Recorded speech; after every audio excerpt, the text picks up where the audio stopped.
can't wait so we can break apart the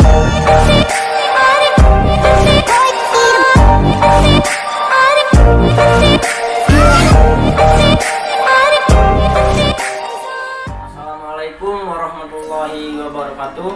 Halo guys, perkenalkan nama saya Safran Buyana, NIM 2021026. Saya dari Fakultas Dakwah dan Komunikasi Islam, Prodi Bimbingan dan Konseling Islam.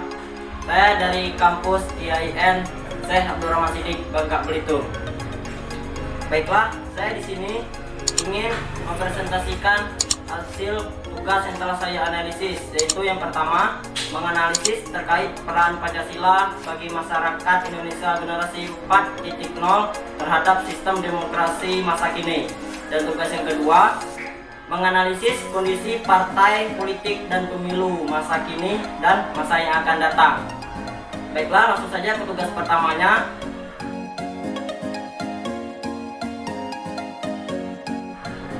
Membahas tentang peran Pancasila dapat dilihat dari keberadaannya di antara pemahaman yang berkembang pada saat lahirnya Pancasila. Paling tidak ada dua pemahaman yang dominan pada saat itu, yaitu liberalisme dan sosialisme. Paham liberalisme menekankan kebebasan individu, sedangkan pemahaman sosialisme menekankan pada prinsip bahwa negara adalah segala-galanya. Peranan maupun kedudukan Pancasila di antara ideologi besar tersebut adalah tidak dibentuk atas salah satu atau kedua paham tersebut.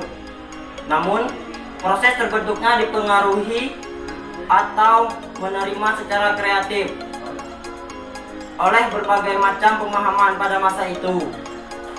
Secara singkat, Pancasila lahir sebagai ideologi atau paham yang tidak berafiliasi pada ideologi manapun. Pancasila lebih banyak memuat watak dan nilai-nilai yang berkembang di masyarakat Indonesia. Demokrasi yang dianut di Indonesia adalah demokrasi Pancasila pada awal pelaksanaannya. Di era reformasi, demokrasi Pancasila berhasil memberikan perubahan bagi negara Indonesia menuju ke arah yang lebih baik. Warga negara Indonesia saling menyampaikan aspirasi mereka. Hal ini membantu untuk mempersatukan bangsa, memperbaiki ekonomi negara, dan juga memperkuat dan mempertahankan keamanan negara. Salah satu perwujudan dari pelaksanaan demokrasi di Indonesia yang masih dilakukan sampai saat ini adalah dilaksanakannya pemilu. Baiklah, tugas yang kedua.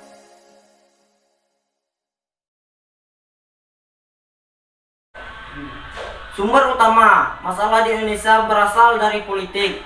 Hampir tidak ada aspek yang menyangkut hajat hidup orang banyak yang tidak ditentukan oleh keputusan politik. Dalam sistem demokrasi, melalui politik,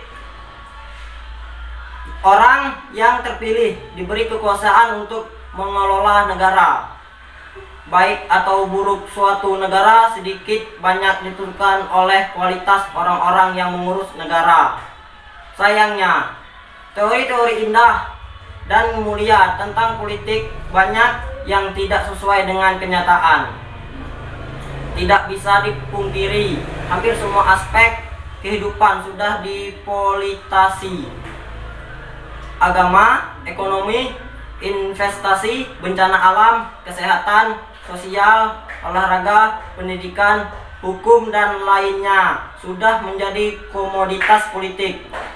Politisasi dilakukan hanya untuk kepentingan politik belaka. Baiklah, saya rasa cukup sekian hasil analisis yang saya lakukan di hari kemarin. Saya rasa cukup sekian. Apabila ada kesalahan saya mohon maaf. Pada Allah saya mohon ampun. Wassalamualaikum warahmatullahi wabarakatuh.